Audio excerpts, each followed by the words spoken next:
Hi, folks. Jerry Gagne. Welcome to our show. See, it just goes so quick. It seems like I did a show last week. Our shows are every other Friday, but welcome. We're so proud of the fact that you folks are supporting us. As I've told you in the past, our high viewage was over 100,000. We average now right around 80,000, a little bit more than that, depending on the show itself. My name's Jerry Gagne. Gina will not be joining us today. Gina is on vacation, went to Florida with some friends. I'll be back for our next show for sure. We're going to also have as a co-host today Sherry, and if you have ordered from Foy's over the last few years or number of years, you'll know that Sherry has handled many of the calls, and we'll be interviewing her. One of our, well, I guess she is our longest employee other than family. So this segment is just 12 or 14, 15 minutes, and it's just me and you. If you want to send in questions, you can. I'll either answer them during this segment or when the show itself starts right around, if we're on time, right around 3 o'clock. So questions, you can Facebook them. And I'm going to have to depend on Veronica, who does all of this, puts us all together, to tell me if I say something wrong or if I'm over, because I know we're late, and that's my problem. I spoke to a giant in the pigeon industry, not industry, the hobby. Most of you would recognize his name.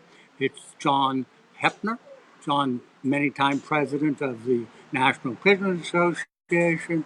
He's what's called a master breeder in not just one breed, and not two breeds, but multiple breeds. Master breeder, which means you're at the very, very top. And the reason I bring John's name up is John sent me some birds, what we got yesterday. Not this auction, but the future auctions, we're having them for available for you. And birds we've never seen on this show. John sent a beautiful pair of English carriers. He sent a pair of German beauties. He sent a pair of Oriental rollers. And he also sent a pair of barbs. The barbs are quite rare, so, and I think the English carriers may be considered rare also. So they'll be on future shows. And these birds are from master breeders, some of the top birds you're going to find in the United States on this show. And John still does show. So I want you to know that's coming down the pike. And we're starting to get calls, and I mentioned it to you too, on these auctions that support the hobby. They're considered a charity, and what we're doing is raising money through the NPA, called the Legacy Fund Trust, and we accept requests for funds.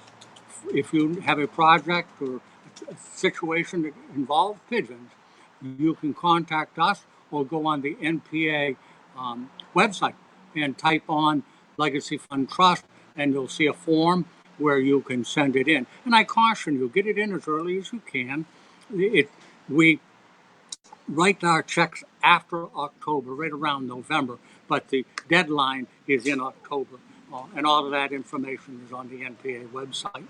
So I wanted to talk a little bit about the fact that people, and naturally so, people are starting to call for their brand new catalog. This one is 2018, 2019. Well, I'm working on it. Veronica's working on it. Gina's working on it. It takes us a good year to produce the catalog. It takes 2 days to print it, but almost a year to create it. We take old stuff out, put new stuff in. You folks suggest things, and we look into it. We put in tips. So we're working on that. You won't get this new catalog. So if you request a catalog, the 2020-2021 catalog won't be available right around the end of the year. I'm really hoping to have it available for the upcoming show season. So I wanted to mention just some thoughts. I'm in Pennsylvania, western Pennsylvania, and our breeding season is darn close to being over. Um, July is, of course, next week. What I've done myself is I've stopped breeding. Uh, the eggs that are in the nest now and the young that are in the nest are on the floor. I'm allowing them to mature, and then I'll move them. Any eggs that are laid after now, this just started a couple of days ago, what I'll do is I'll throw the eggs away, and then I'll put wooden eggs under them because I'm not prepared to separate them.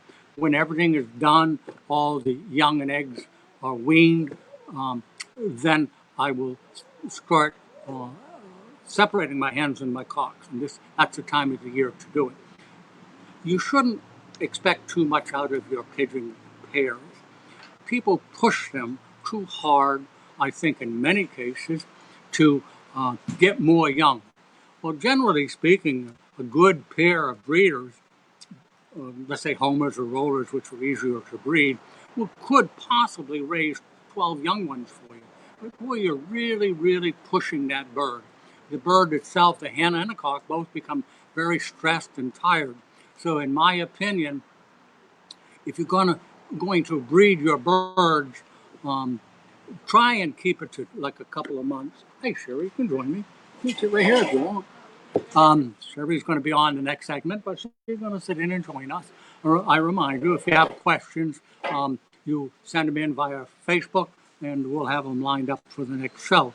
But getting back to the breeding, why don't you try to maybe breed 4 times and then stop?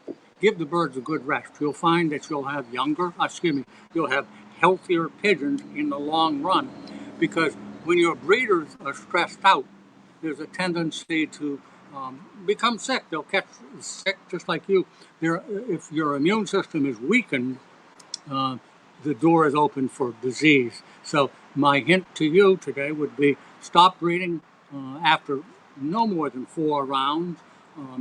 And it appears though the longer you breed, the weaker the young ones are too, because of the stress and wear and tear on the pair. So I've separated my birds. Something else I'm in the process of doing right now is switching the feed.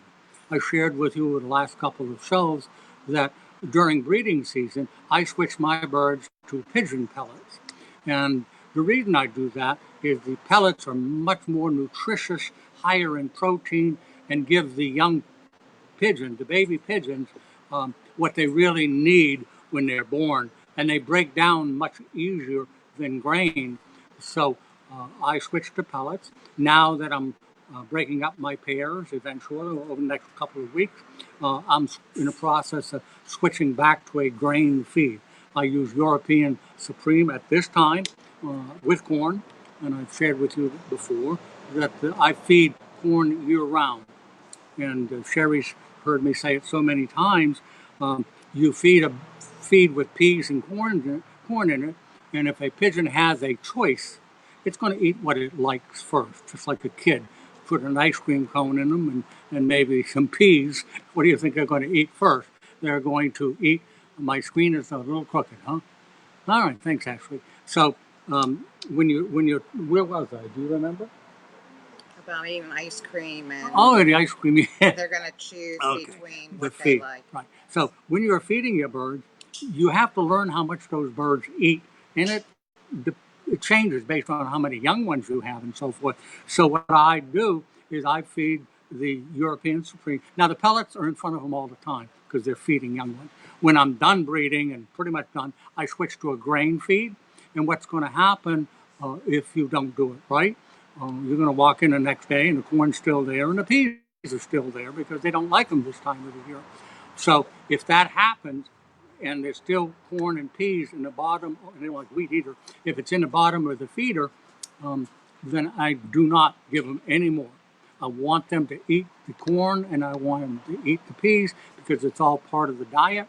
So if that happens, you make them eat the corn and then start cutting back on your feed, so that in cutting back on your feed, you'll learn better they'll eat more of what's in front of them.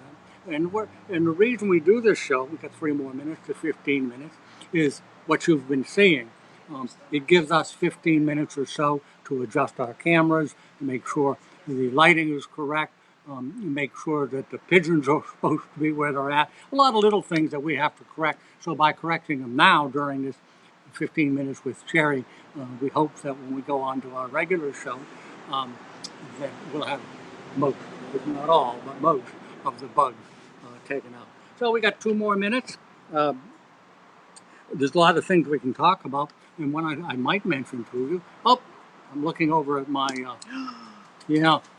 I've never seen that. Yeah, got some coop tumblers, and they're in the process of making whoopee in the cage over there. And I know they're a breeding pair because we're going to show you some young ones. I might mention, got 2 more minutes. Foy's has its own wood shop, and Foy's has its own metal shop. We're the only company that I know of in the pigeon hobby that has that.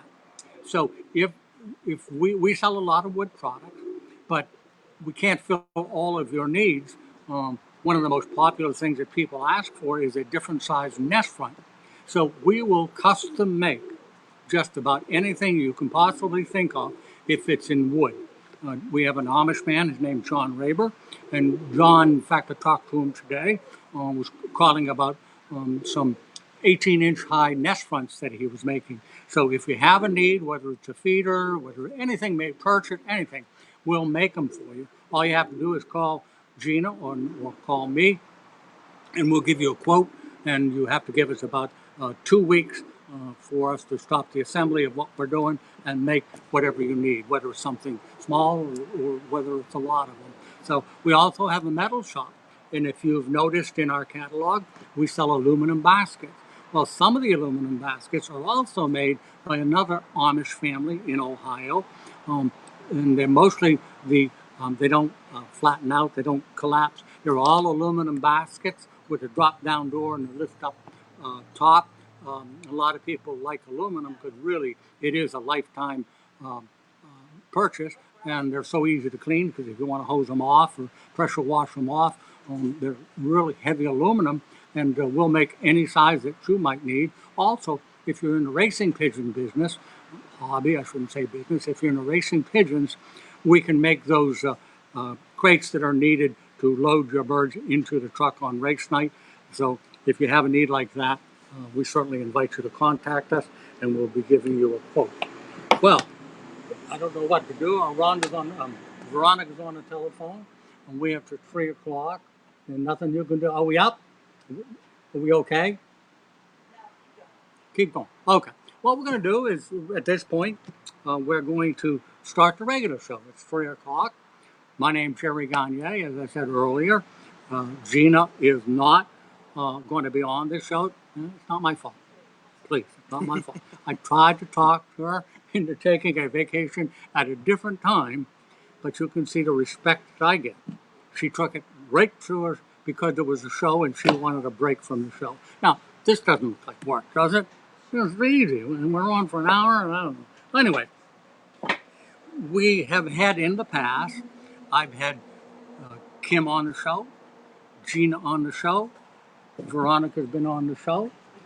We're good? Okay. And so today we have a guest.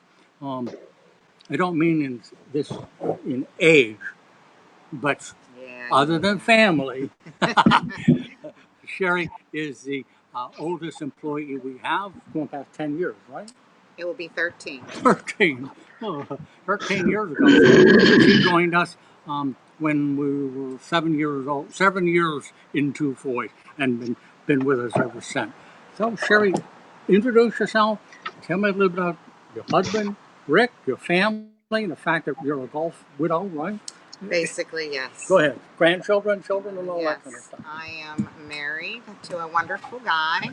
And yes, I'm widowed because he's golfing all the time. I have 2 beautiful daughters and 2 beautiful granddaughters.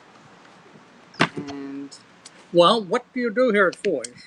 Well, I do a little bit of everything. I do orders, I pack orders, I ship orders, I take phone orders, and I also pack a lot when show seasons comes, I'm usually packing everything for the show. And I think it'd be interesting for the folks that our first show is September, Fremont. Yeah, And I then know the it's next in one, Fremont, and then Louisville. Louisville. We are actually packing now for those shows because once we get into show season, it seems like it's week after week after week after Right. week. And when we come back, we get to unpack, which we do now, but then have to start packing for the next show. So what we've decided to do, and I think it was mostly Sherry's idea, was why don't we just pack as much as we possibly can and mark what show it's for, so that when we come home, we unload, and then we are ready to load for the next show. We usually leave on a Wednesday or a Thursday, so it's a very, very hectic period. And we'll also be attending the National in Texas again this year. So, would you talk a little bit about droppings? I have to go get a glass of water. No, honey, on Facebook. I take care of the droppings. What you do is a lot of people send in droppings if they think there's something wrong with their birds. We ask that you send them in a plastic bag, a sealed plastic baggie, and put it in a padded envelope. And then when we receive it, we ship it off to, I'm not sure if you were on the last show when Dr. Miller was on. He's the one that we send the droppings to for analysis. A lot of the droppings are basically more towards like fungus, coccidiosis, nothing as in a lot of people want them checked for paratyphoid and paramyxovirus. They do not do that for droppings. But we do get a lot of people that send them in. We do. We have a veterinarian. Right. I told him, Dr. Miller, that he was on last week. They're $40 for one set of droppings, and then $20 for every additional droppings. Pretty darn thorough. And did you? And I'm sorry, I walked off. I had to get some water. Did you mention that if Paul is really into a question, he'll even call the customer?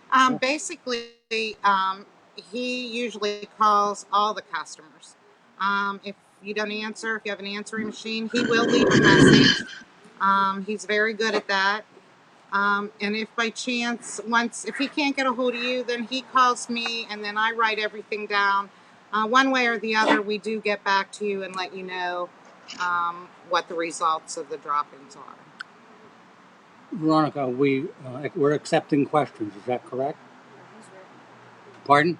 Oh, I can't see it up there. I'm sorry. No, he's ready. Your oh, Tim. Guest. Okay. Will you stay here? Okay. I wanted to introduce our guest. Tim Heidrich is the Secretary Treasurer of the National Pigeon Association. I might be wrong. I think he's in the third year, but time has a way of flying by. Will I see it on the screen, Veronica? Okay. So, Tim, when I talk to you, I can't see you, but everybody else can.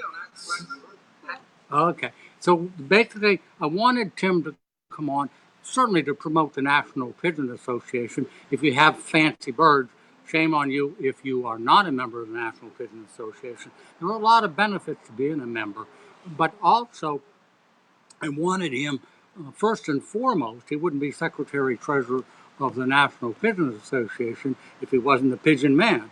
And what I thought we'd do with Tim today is talk about the different breeds that he offers. So, Tim, welcome. I'm assuming you're there. I am here. Can you hear me? Okay. Would you, first of all, we'll start off with your, should I look into the camera? Okay. Pardon? So maybe tell us first about the National Pigeon Association. Is his name Tim? Tim. Tim, can you lower your volume on your computer just a little bit? Let me see if I can do that. Good. He has a lot of someone's talking in the background. He's turning off his Yeah, it appears as though you have some background noise, Tim, or someone talking. We're not sure whether it's us or you, but if it is on your end, maybe you can help us with that. And understand, Tim, you're the second guest we've had. It's still experimental, and we're going to goof up now and then. But it just proves to the people that visit us on this particular show that we're human and certainly not professional, but we have a lot of fun. So Tim is there, and he's going to talk. How's And the I volume now? apologize to the viewers. Veronica, should I come over there so I can see him to ask questions? Will it be up? See, I can't see it at all. Just look in the camera. Okay, she says just keep looking at the camera. Okay, Tim. And Uh, how's let's the talk about volume the now, NPA, Terry? please.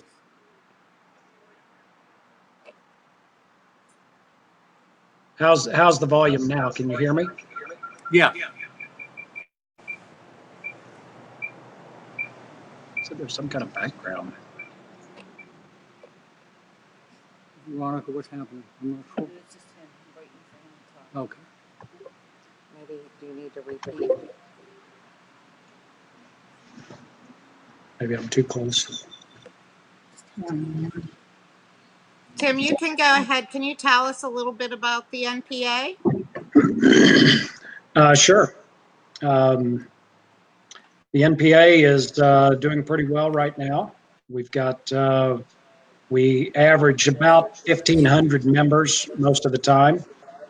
We have about 140 to 150 clubs that are affiliated with us, specialty clubs, and then also some local clubs that are affiliated with the NPA. We have, we sponsor the Grand National Pigeon Show every year. We have our magazine that comes out 4 times a year, the Quarterly Review. In fact, we have one of those issues at the printers right now that is going to be coming out pretty soon. That's a really big issue that is on the Myrtle Beach Grand National, and it'll have all the show results, but then it will also show all the champion birds from the show, all the birds that won awards from the different clubs and the different breeds. So we have a lot going on right now. We also have a new promotional poster that's going to be coming out soon. That's going to the printer next week.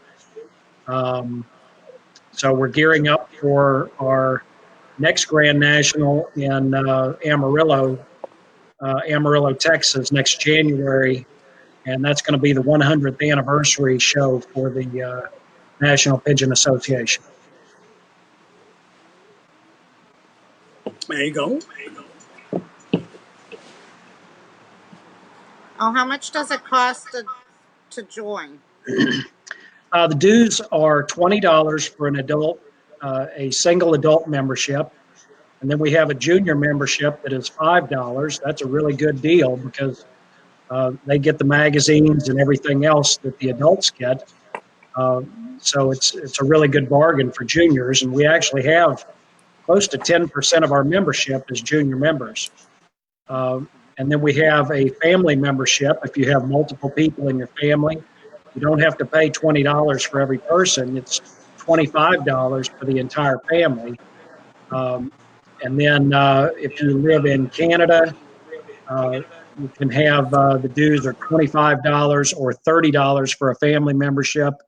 If you live overseas, the dues are $60 for a single membership for overseas. If you have a club and you want to be affiliated with the NPA. I was just commenting. I'm sorry, Tim. A motorcycle just went by and our doors open. Oh, okay. Tim, contact information if people are interested. And it's a hell of a. You're going to get minimum full-color magazines with all about That's right. fancy pigeons. That's what it's about. Right. So for $20, you suggest on just a really big quarterly magazine, the NPA doesn't make money to speak of from membership, but we need members. No. There's certainly strength in numbers. It's an organization that's been around a long time. So if you're a fancy pigeon person, you contact Tim. All you have to do is get online and type in National Pigeon Association, or if that's difficult, you call me or contact Foy's, and we'll give you all of the contact information. Tim, I would like you to get into the breeds that you sell now. I know that we're not sell. I'm sorry, that's me. The breeds that you raise, and I also want to thank you because you've sent in birds to us, and they've done very well on the auctions. And the finals of the auction will be starting at 4 o'clock. So the breeds that you're going to introduce, Tim. Okay, I raise right now probably, I think I have 7 different breeds right now. My main breed is the African owl, which I've raised since 1995. I'm a master breeder in the American Owl Club for African owls, so I've done pretty well with those. But then I also raise 5 different breeds of short-faced tumblers. I have short-faced helmets, rhinoghans, moorheads, royal snow tumblers, and also the I just went blank on the 5th one. But then the other breed I raise is German Madennas. That's a little bit bigger than the other breeds, but and they don't need feeders like all the other breeds do. But it's a breed that I originally got because I thought they might be good feeders for the other breeds. But then I've just grown to love them, and I raise those for just show purposes. Oh, ancient tumblers is the other tumbler breed I have. Showing birds. Tim, did you? I'm sorry to interrupt you, Tim. Did you bring some of the birds with you for to show the folks what they might look like? I don't have any of those with me, no. They're easy to find online. You can find pictures of African owls, German Madennas, any of the short-faced tumblers. If you type in any of those breeds, multiple pictures will come up online. The African owls are distinctive in that they have a very circular head and very little beak shows on the birds. The eye is right in the dead center of the side of the head, and then the beak just kind of forms into the front of the face of the bird. It's a smaller bird that stands nice and upright with the chest out front. They have a frill on the front of the chest. The short-faced tumblers are all similar in type.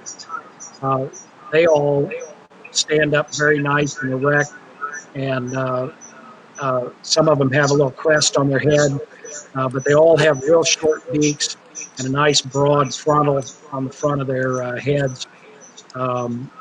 But they have different colors and markings and things like that distinguish them one from another. The German Madennas are kind of a taller bird that have long legs and a long neck, and they sort of look like a small like a bantam chicken a lot of times, and they are extremely popular in Europe. They're probably the most popular show breed in Germany and the Netherlands, but in the United States they've been shown as a rare breed for most of the time because they're just not nearly as popular as the American Madennas are. Tim, do you use? I'm assuming. I'm sorry, I interrupt you, Tim. But what do you use for pumpers or feeders for the birds that have that short beak? I know they can't raise their own young ones. Well, I use mostly flying flights. I've tried racing homers before. I've tried rollers before. Homers are a little bit too big for the short-faced tumblers and African owls. The rollers are a little bit too small for the African owls. They would work okay for the short-faced tumblers. I know a lot of the guys that have short-faced tumblers use tipplers or some of the flying bald heads that are raised up in the New York area. But I've had real good success with flying flights, and so I've stuck with those. They sit the nest pretty well, and they feed the babies pretty strongly. And I interrupted you, and understand I can't see you, so I'm asking some questions that may seem stupid. But how many do you have more breeds that you're going to talk about? Just ask. I don't know. Those are the only ones I raise. Okay. Like I said, I have those 7 breeds, and that's plenty. That keeps you pretty busy. Okay.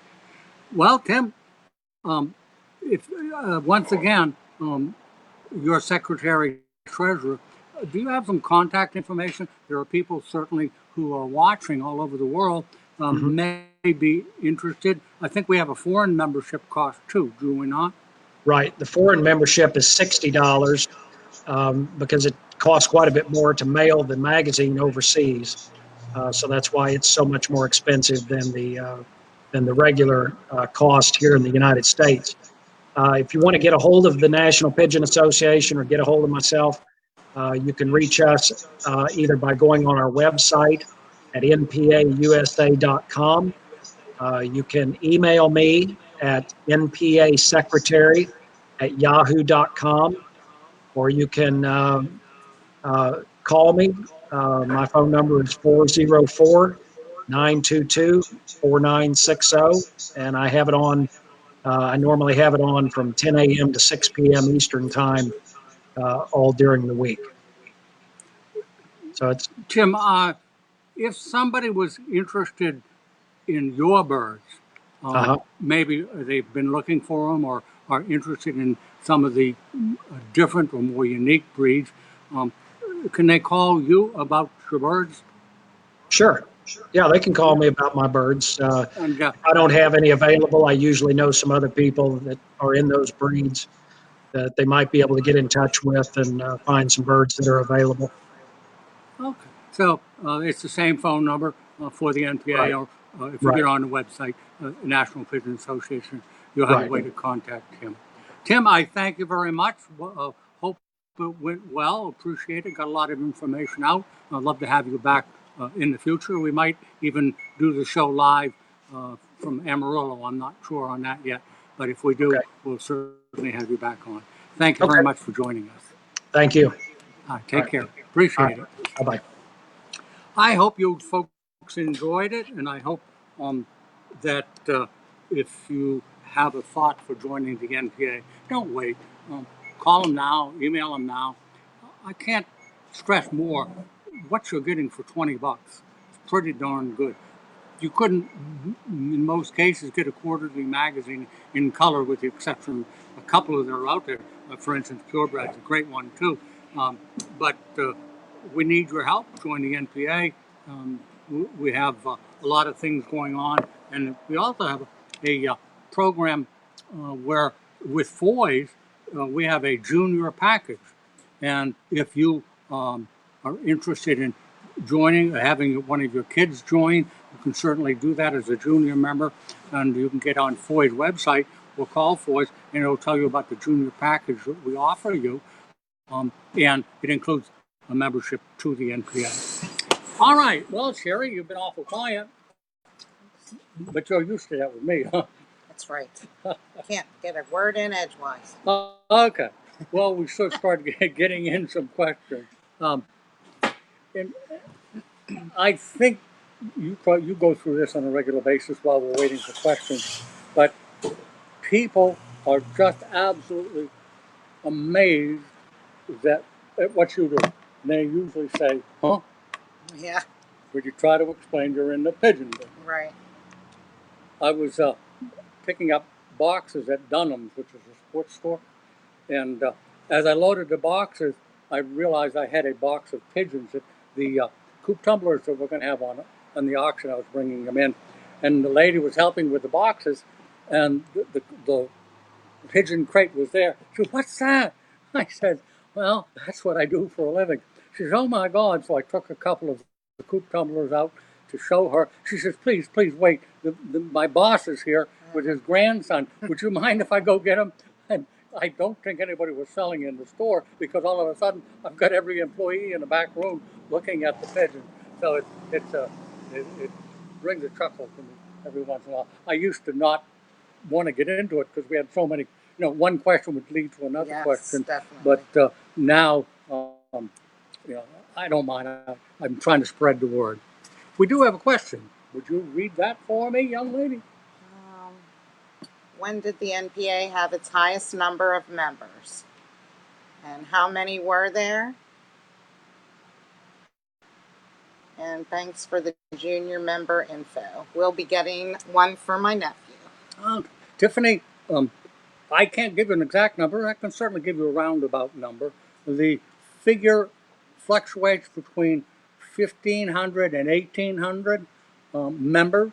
Now, understand that doesn't mean individuals, because a lot of those members are family, so that family might have 3 or 4 members. But 15 to 1,800, it does seem to stay at that number. We've had some highs and we've had some lows. As far as the junior membership, I hope you do take advantage for Great your nephew. I do everything I can to get kids involved. For instance, I was in the barber. I got my hair cut today, by the way. I was in the barber shop, and a young man there, couldn't have been more than 7 or 8. And I said, "What's your name?" And he said, "Jaden." I said, "Jaden, would you like to see some pretty pigeons?" You never know. You're planting a seed. He might get home and say, "Daddy, can I get some pigeons?" So I took Jaden out to my loft after I got my hair cut, and I caught a couple of different birds and let him touch them. And I do that on a regular basis. We keep a few birds here at the store, so that if, in fact, we know that there's a gymnastics place next to us, and They're always coming over. they're always coming over. We have them displayed, so we do everything we can. Certainly, from a business standpoint, it's good, but really, from a hobby standpoint. Okay, I wanted to mention also, I talked to you about the catalog. And see this green part down here? I'm assuming you can see it. Every time you see that green paragraph, you can see there's 2 on this page. Those are tips. And nobody else in the pigeon industry does this, I don't think. But they're there to help you because there are so many questions. And they're not all here. But I'm not bragging, but it's worth your while to buy the catalog, even if you never buy anything from Voice, because there's so much information in here. And I guess I wanted to bring it up because a lot of you folks are regular listeners, and we're working on that catalog, as I said. So maybe you have a hint, a tip, a good idea. Anything else I can think of? Well, also, we also sell your health tips. Yep. Which is good to have. Yeah, it's not a professional book. It's just Jerry's health tips. And what I do is when I answer questions like we're going to be answering here in a couple of minutes, if I think it's a question that we haven't had before or very, very interesting, I put it in my health tips book. And it's very simple. There's no pictures. It's just I write it and the girls type it up and put it in that book. And if you're interested in that book, I think it's $10. $10. $10. So, and I think $4 postage or something like that. Yes, very, very good information in there. So, if you're interested in that, we certainly do invite you to call the store. All right, I have another question. It says, "Hi Jerry, can you talk about wet canker? Is it yellow, slimy, and smelly?" Wet canker is generally you don't see it. It's inside the bird. It is yellow and it is slimy. I don't remember it being smelly. So in wet canker, what you see in the throat is generally dry canker, but the treatment is exactly the same. That's why with wet canker, it doesn't show or manifest itself as easily as the stuff that looks like cottage cheese. So that's why it's so important that canker being a fairly common, and you're supposed to jump in if I miss something. I'm listening. You know, you've had all this experience, and but the treatment is the same, and you should treat for canker, whether you've had an issue or not. It's the most common of diseases. Just talk about if you pull it out and if it bleeds. Go ahead. If it's canker. If it doesn't, it's Talk to them. sinusitis. Right here. Yeah. I didn't know if you said it or not. Okay. Go ahead. If you also check down in your throat, if you try and pull it out, if it bleeds, that is canker. If it's slimy and it doesn't bleed, that's usually sinusitis. A lot of people call thinking that it's canker, and it's not. It's sinusitis and vice versa. And the treatment's completely different. And yes, it is. Sinusitis is more respiratory, and you would treat Spiridox, Tylen. Spiridox and Tylenol. She makes some very good points, and also points out, as I've said we've done these shows over a year now, that when you talk to the folks that are here, with the exception of Veronica, she's pigeon dumb, but I'm sorry, but all of Sherry's been taking questions for over 13 years, and there are very, very, very few questions that are one-off. In other words, gee, I've never heard that one before. It does happen, but all of the folks that work here, whether it's Vicky or Kim or Gina or Sherry, they know the answers. And maybe 5 years ago, 6 years ago, Connie, we'll be with you in a minute. When people called, they insisted on talking to me because they didn't think the girls knew what they were talking about. But if you take, let's say you take 5 calls a week, and that's small, in a month that's 20 calls, in a year that's 240 conversations. You learn from that because it's very repetitive. So it's funny, I don't get as many calls anymore. They aren't calling me because they want to talk to me, because the girls don't know what they're talking about. The girls know what they're talking about, and many of you folks find out real quick. So, we do have a question. Okay, this is from Connie. Will blue bars and cream bars mate? What do you think? I would think, yeah. You think right. I don't know what breed they are, but it really doesn't matter. But yes, you can mate any color to anything. You can mate any breed to anything. You don't want to do that because if you made a racing homer to a roller, you've got a crossbreed. But in answer to your question, color has absolutely nothing to do with the mating process, but it's a lot of fun because if you put a cream bar and a blue bar, you really don't know what's behind the cream bar. What color were its parents, or what color was the mother? You just don't know. For instance, I raise solid white racing homers. Every once in a while I get a blue bar or a blue check. Now, where the heck did that come from? Because the parents are solid white, but genetically it's in their background somewhere. So enjoy it, make those different colors together, and I think part of the fun is watching them get older and see what color they come up to be. But I tell you, I had a baby chick. Yeah, child? Yes. Only one. I keep chickens too. All right.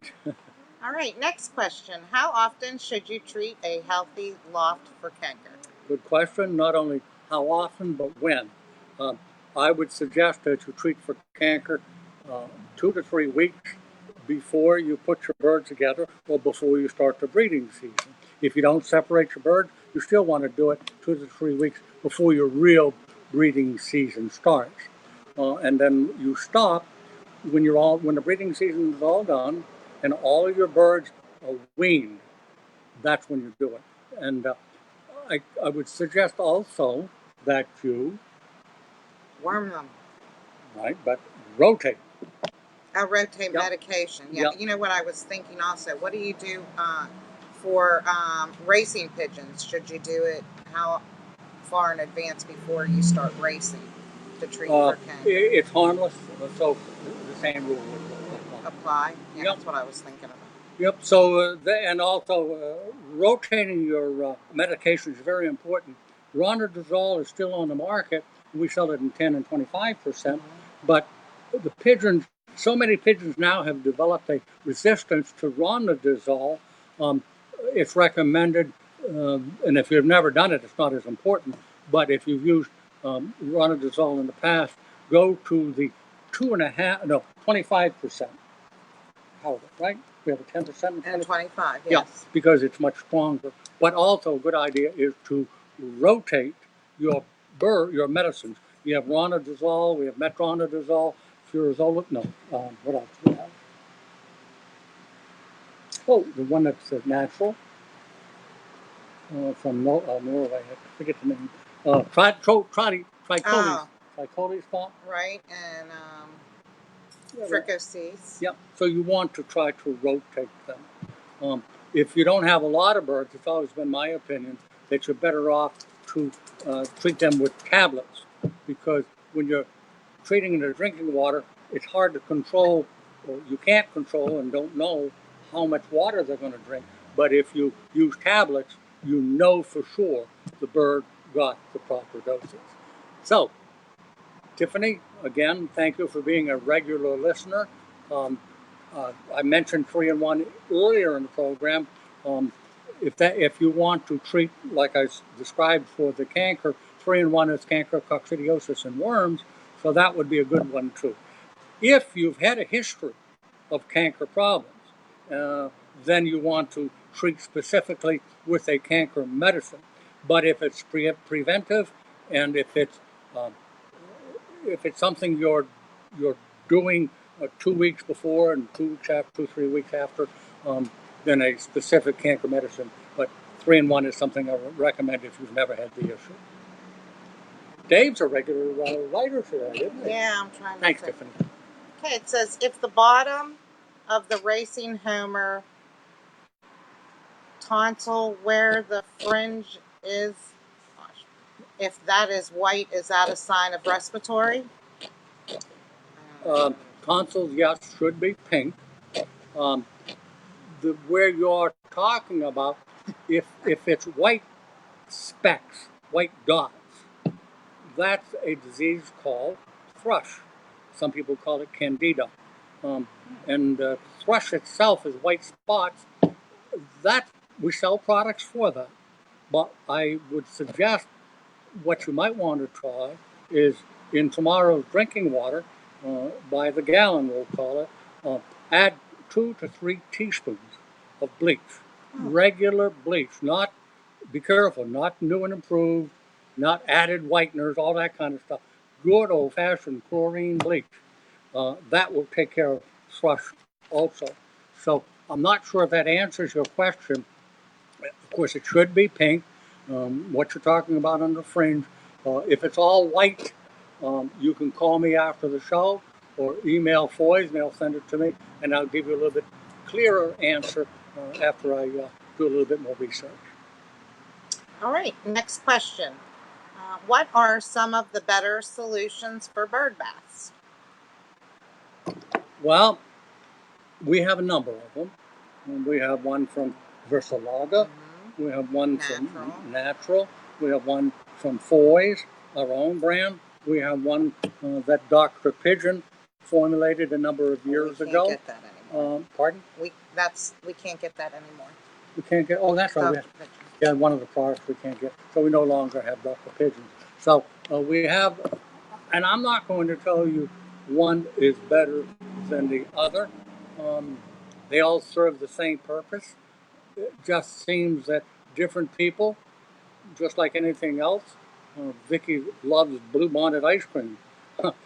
I personally don't, but there's all kinds of ice cream. Hers was butter pecan. I stopped at the local ice cream place yesterday and got me a butter pecan from Hank's. Theirs is much better. But I guess the point is, it's up to you. Now, if you want to ask what I use Foy's. Foy's comes in a tub, and big cap, but that high. What I do is fill the cap per direction, put maybe 3 inches of water in it. In fact, I gave one loft has 3 sections. 3 days in a row, I gave them a bath. They just love baths, and you'll be amazed. Even the babies, they'll jump in it and just love. They get all soaking wet. They look like a wet rat. And then they go outside and spread their wings to dry out. So if I have my choice, and I use Foy's. Okay, we answered that question. All right. If we don't have another question right now, remember, you can get online and bid on the pigeons. The last 15 minutes is coming up at 4 o'clock. We're going to announce the winners, but in that short time frame of about from 4 to about 4:10, If you want to send in a bid, you can, and we'll accept it. The highest bid at the time we close it out, which is right around 410, something like that. So you can bid now, go online. We have Warsaw Butterfly Tumblers. I have never seen them before. Kevin and Kay Moths sent a pair in. They also sent me some beautiful Portuguese tumblers. We're going to offer you a pair of those at our auction. Would you get the auction information?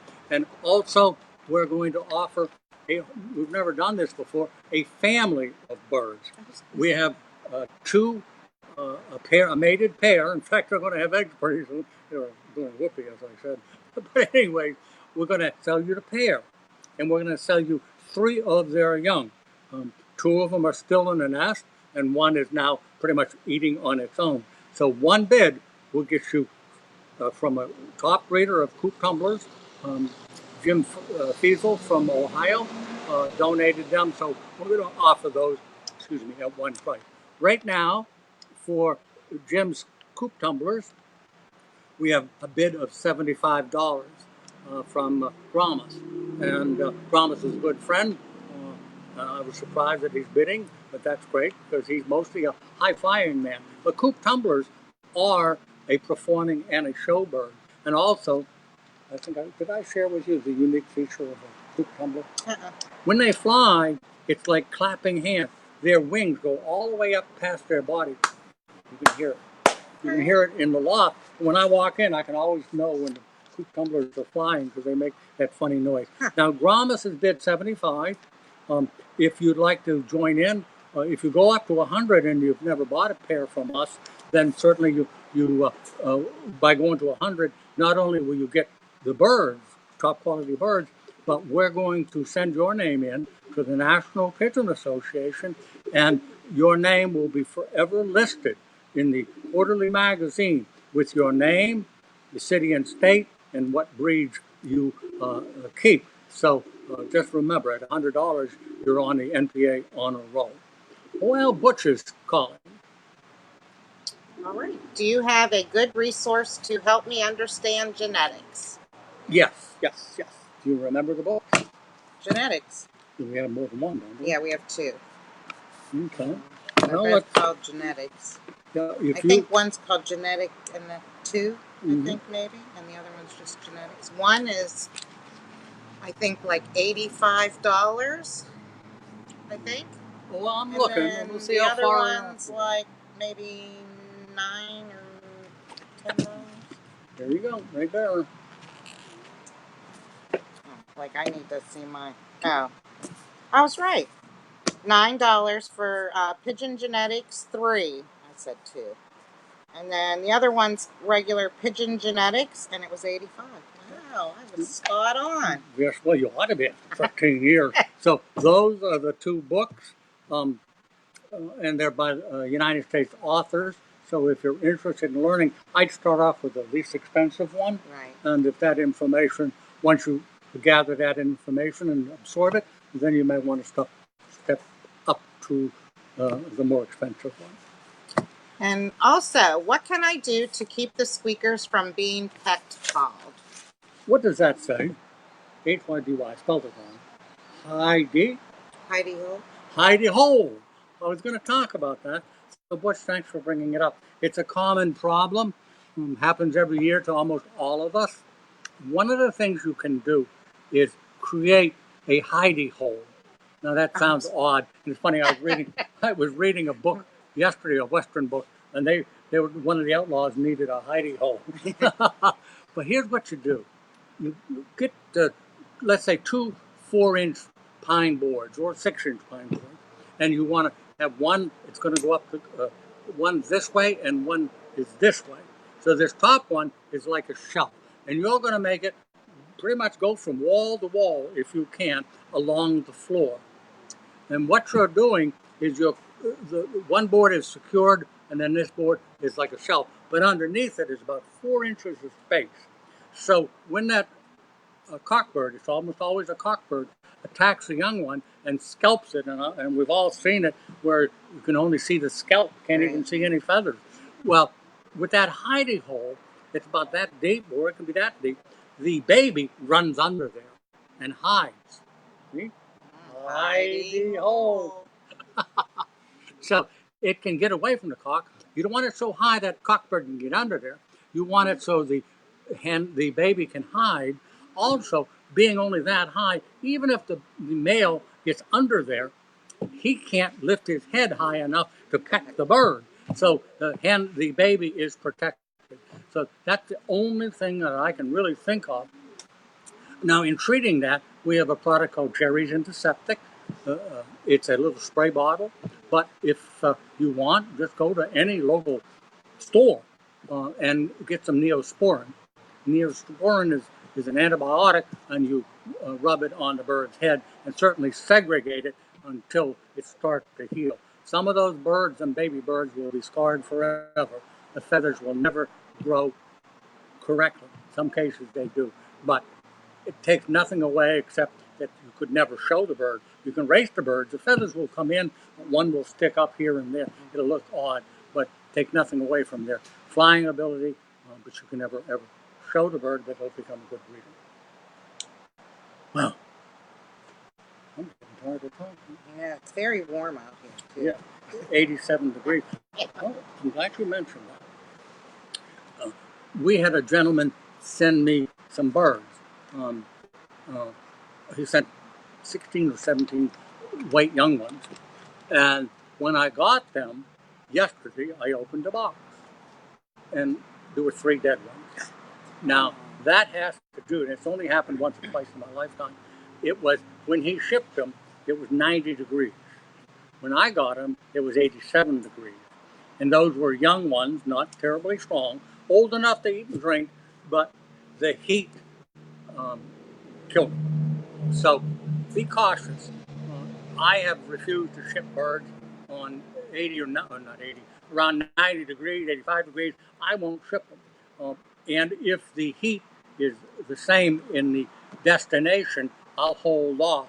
So if you're going to ship pigeons, don't do it in extremely hot weather, because as you know, there's no water in there, there's no feed in there, especially water. So the birds become very, very dehydrated very quick. The box is filtered, but it still holds the heat. When I open up a box of pigeons that have been shipped to me, the heat waves just come right off from their body heat. So be very, very cautious of that. I think we better talk about the new shipping situation.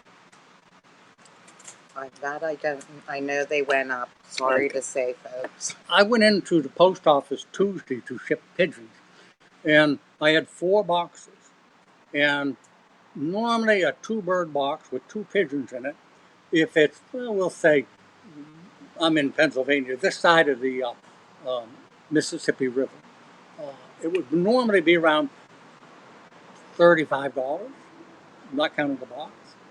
So I gave him the box, and it was $98. Wow, that's really high. Yeah. So the person behind the counter at the post office says, "What the heck is this?" Even the post office, and they brought the postmaster out. They knew nothing about what was going to happen.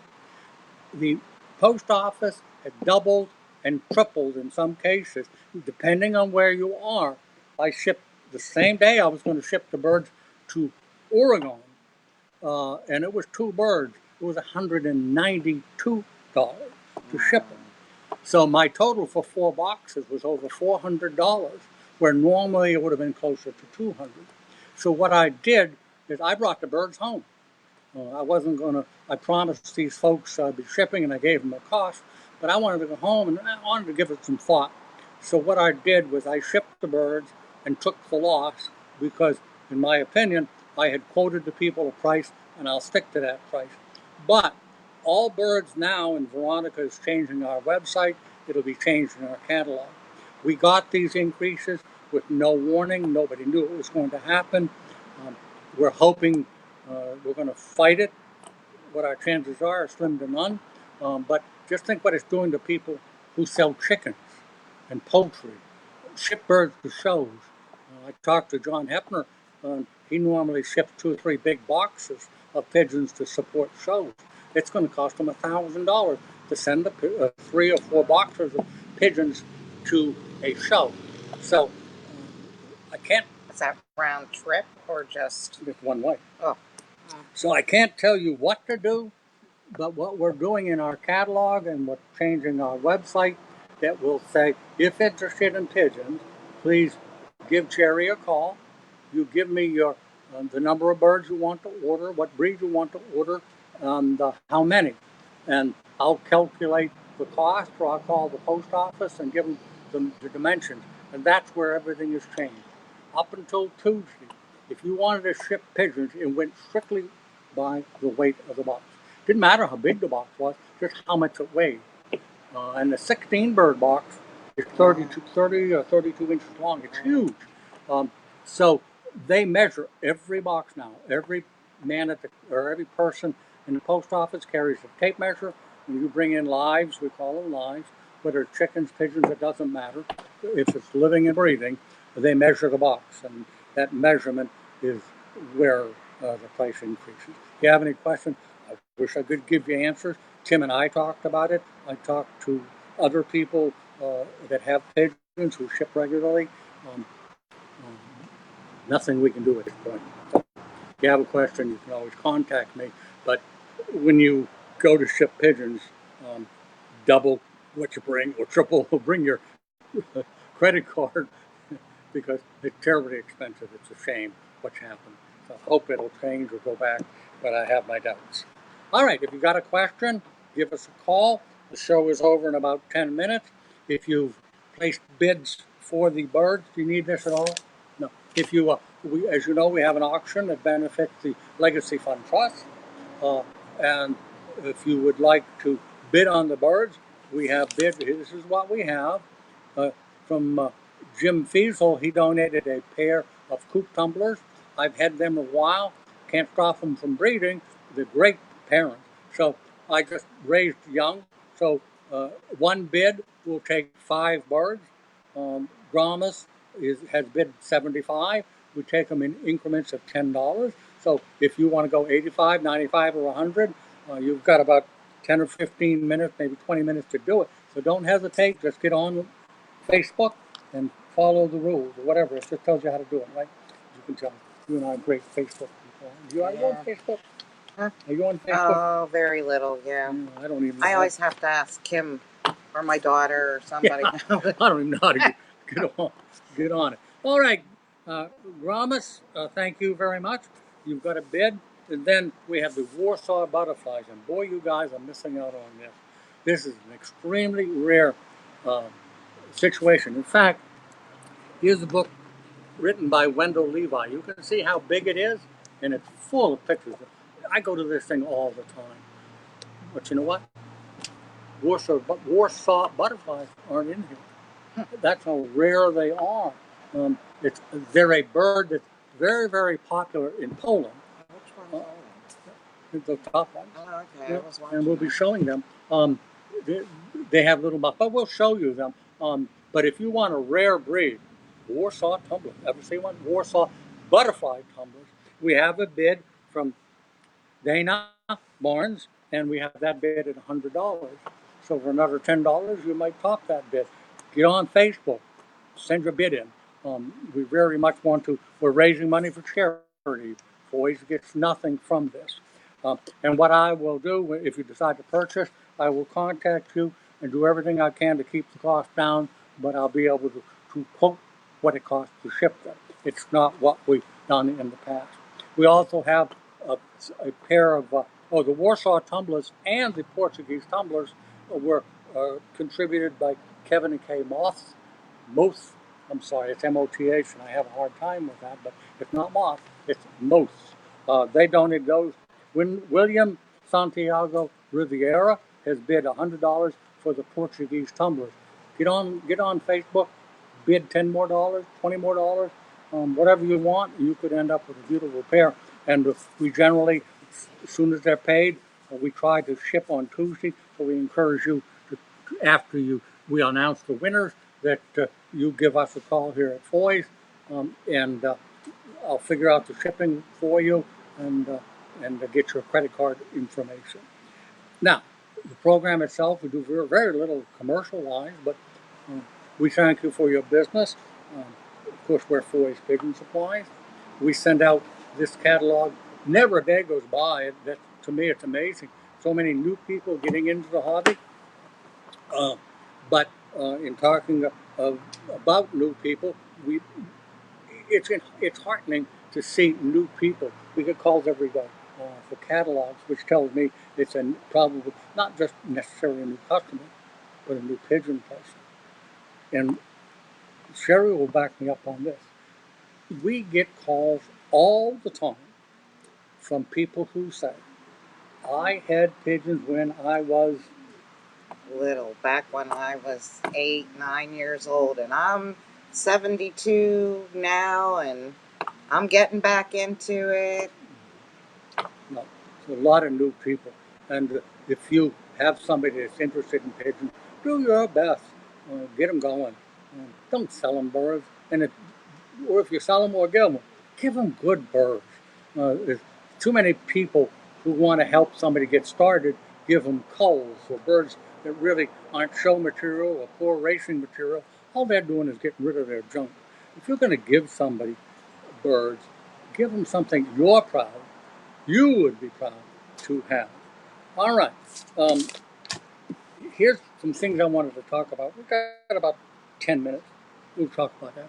I get the question all the time, and I've answered on the show before, and I was thinking the other night about it. What would I not do without in my pigeon loft? The things I have 13 sections, and I have to have these products in every one of my lofts. So we'll talk about it. Wow. For one thing, there are a couple of situations. All of my lofts have floor covering, so that makes me different than most. Floor covering is made in Belgium.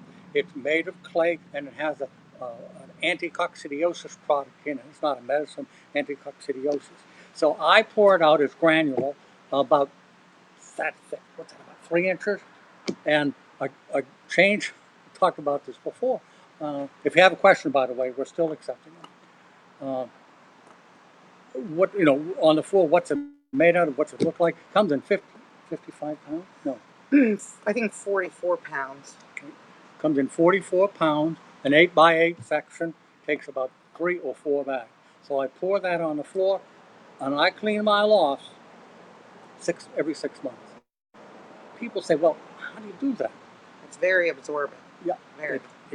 It's absorbent. So what I do, and I've shared this with you before, put all your purchase on the same wall if you can, because that collects all the droppings in basically the same place.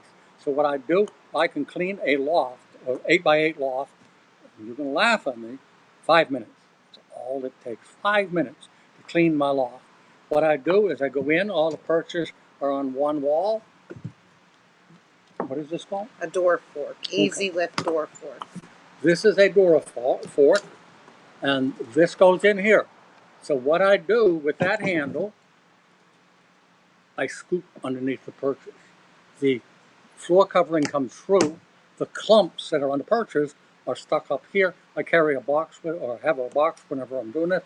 I dump it into the box, go again, dump it in the box. And then I use this as a rake, and I rake it smooth again, the whole loft, and I'm done. The other thing I should mention is I use the most popular perch I have is one of these two perches. This is a removable perch, little bracket, goes on, you can pull it up, take it off, right there. This is my favorite. Doesn't look like much, does it? The droppings don't collect on here very often, so it's so easy. I use a scraper. This is my favorite scraper.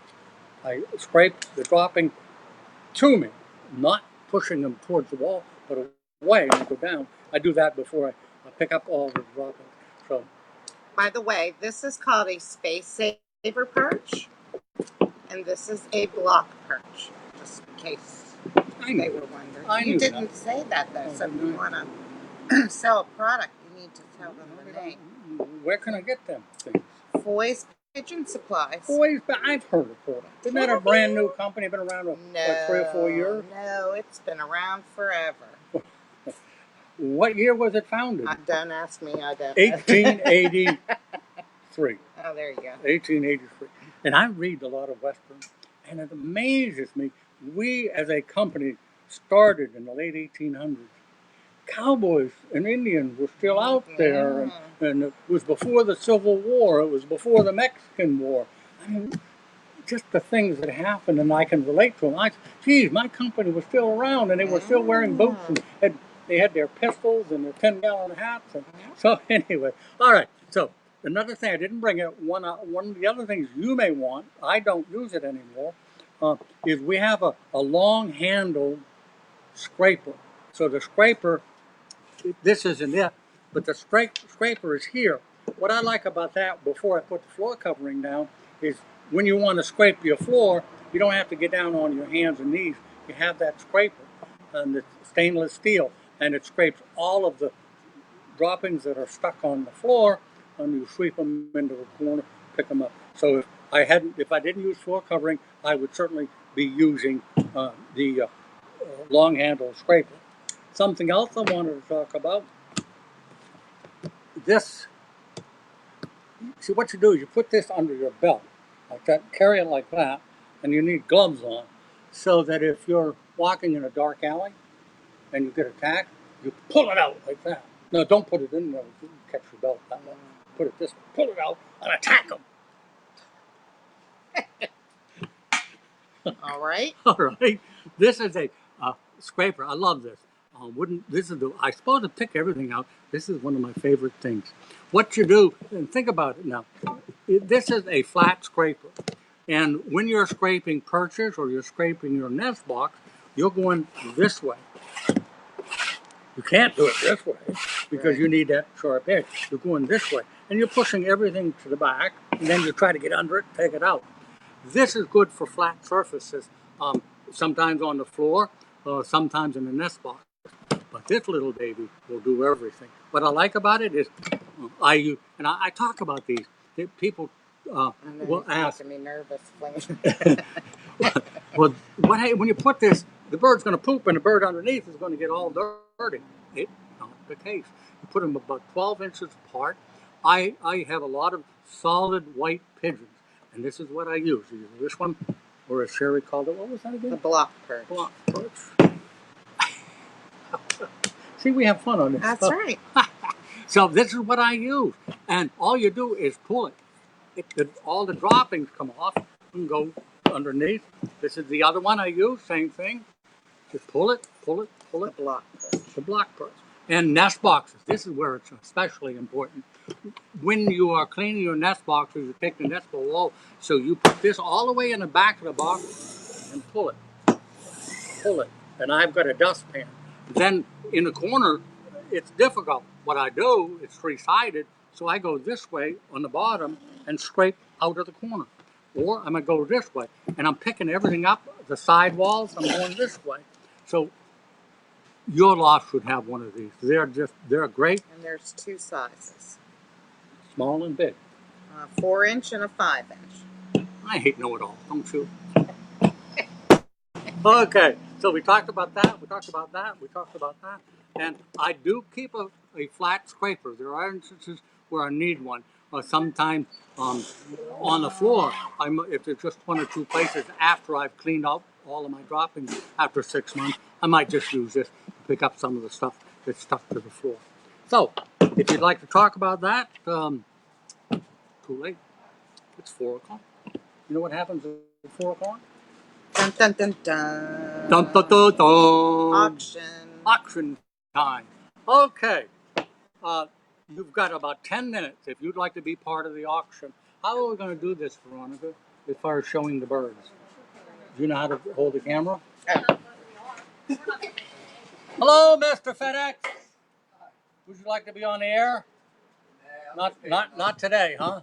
He was just on it. I'll have my hair done. Okay. Here's what we're going to show you. All right, we'll start off with a family. You can zoom in on them if you'd like. These are the coop tumblers. These are 2 babies. not, they're still in the nest. The parents are feeding them. The one behind there is older. It's weaned. It's on its own now. 3 different colors, as you can see. And the parents back there, one's sort of like a chocolate, and the other one is a silver. It's a mated pair. We have a bid of $75. If you'd like to own not 1 bird, not 2 birds, 3 birds, 4 birds, but 5 birds, you can get on Facebook, send in your bid. The high bid right now is $75. $10 more just might get you the bird.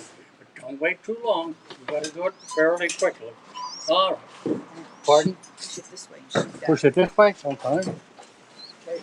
There we go. All right. We'll show them the bird one more time.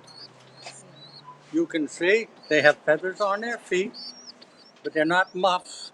So your baby, you can see the feathers on their feet. They're growing. Mother has fed them. See how much feed is there? And I tell people, they want to know when they can be weaned. This is an older bird. As you can see, it's not ready. When you can see skin, that means it's not ready to be weaned yet. When you open the bird up and it's all feathers, I'll show you an older bird.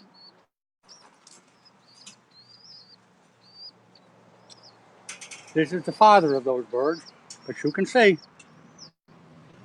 all feathered in. You can see no skin. This certainly is an older bird, but that's what you're looking for. And don't be in a hurry to wean your pigeons. Err on the side of safety. If you're not sure and you think they're all feathered in, give them another week. It'll give them that much more strength before you take them out. I take my young ones out when they're ready to be weaned and put them in the young bird section. Okay, $75 bid. Please give us a call if you'd like to increase your bid by $10, the bid by $10. I'll sort of laugh at a good friend of mine named Promise, because if you go 10 more, he'll go 10 more too. All right. These are just, to me, they're gorgeous. These are Warsaw Butterfly Tumblers. They're a showbird, short beak, hen and a cock. I know, I've seen them mating in this particular cage. And you can go to a pigeon show, or you can look in pigeon magazines. You're not going to find them. This is a rare, very rare breed. We have a bid of $100. I'm hoping we can get a little bit more. Kevin and Kay sent the birds to us, and hopeful that they'll go for a fairly high number, and that money will go to the Legacy Fund Trust. So the way it works, you send your bid in via Facebook. If you're the highest, we'll get in touch with you. We'll announce the winners at the end of the show. Let me get a bird out. Okay, this is the hen. Tiny, tiny little bird. In fact, wait a minute.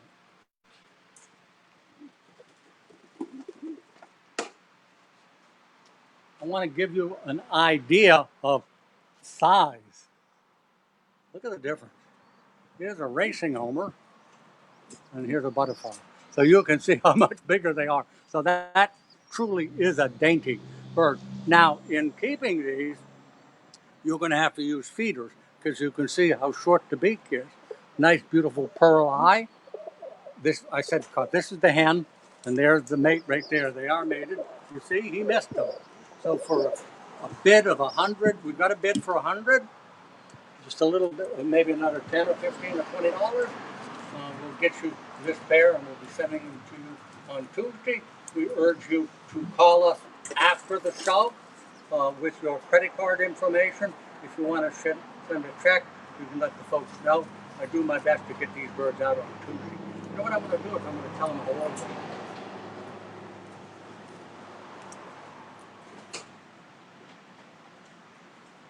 I'm a lucky man. I get to talk about pigeons all the time, and guess what my hobby is? So I'm a lucky guy. All right, this is a cockbird. They're banded. A lot of people aren't aware. This is called a muff, or a modified. It'll come to me. But anyways, you band them above the knee, not down here, up here, because these feathers would grow and turn and could become ingrown. So you want them up here. This bird, and it is hidden pretty well, this bird is a 2012 bird, still breeding. Doesn't look like it, does it? Let me see how old the mate is. And I'll tell you what, guys, I've had pigeons all my life. When I got these, it was the first time I ever handled a pair of Warsaw Butterflies. This bird here is 2016. So there's an ideal pairing, an old cock to a young hen. You should get some beautiful birds from them. Once again, we have a bid of $100. The bid for $100 is from Dayna, Dana Barnes, $100 for that pair of birds. And the last pair that we have. You didn't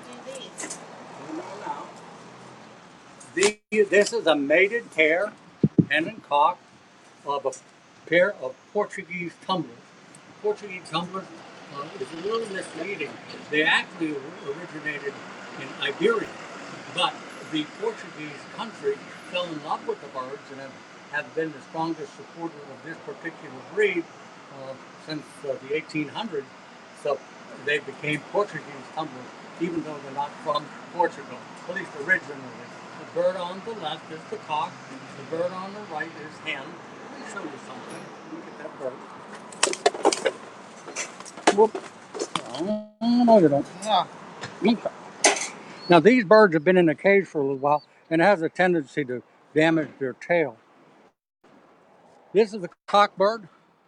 The bird is a 2018 bird, but I wanted to show that this has nothing to do with the breed, and it has everything to do with the color. When you get into reds and silvers and these colored birds, you look at the tail.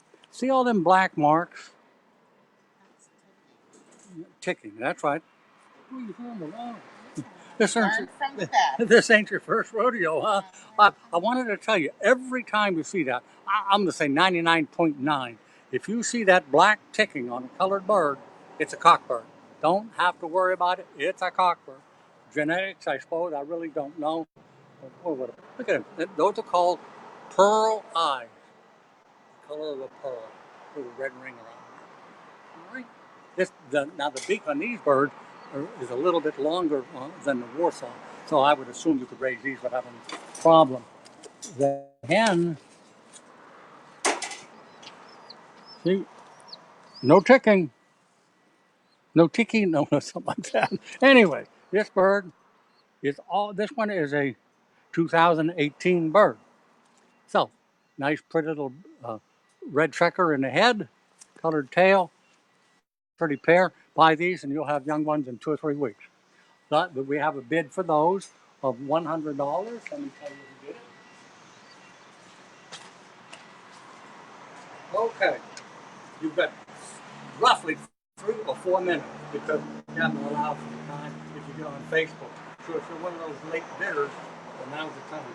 A good friend of ours, a good friend of the hobby, and customer for a long time, William Santiago Riviera, has bid $100. If you'd like to bid on any of these birds, I'll give you another minute or so, and then we'll have to cut it off. But those don't go. That's for future show. Oh. So we have 3 pair butterfly tumblers, Warsaw Butterfly tumblers. We have a pair of Portuguese tumblers from a friend of the hobby, Kevin both, and 5. My brain went Cooper. 4. Oh God, Jerry, getting tired. Coop tumblers from Jim Fiesel, and if you buy the pair, I'm going to send you the 3 young from them. What you can do is, if cocks and hens mate the children back to the father or back to the mother, it's a good mating, and you'll really raise pretty birds. And these are showbirds. You can fly them, but they're also showbirds. It's over. The auction is over. The winners are the folks that I mentioned. So we've raised $275, which I think is great. Call in now, 724-843-6889, or you can email us but we'd very much like to hear from you today, if possible. We ship on Tuesday. You can use your credit card, 724-843-6809. If you want to email it, I believe it's voicepetsupplies.com, or you can email. It's in our catalog or our website if you need our email address. All right, it's been a good. I think it's been a good. Thank you, Sherry. You're welcome. You know, you weren't nervous as I thought you would be. See, I surprised you. Yeah. So the next person we're going to have on in the next couple of 3 weeks is going to be Sam. We're going chronologically, I think is the right word, based on how much time you've been with us. You're the oldest.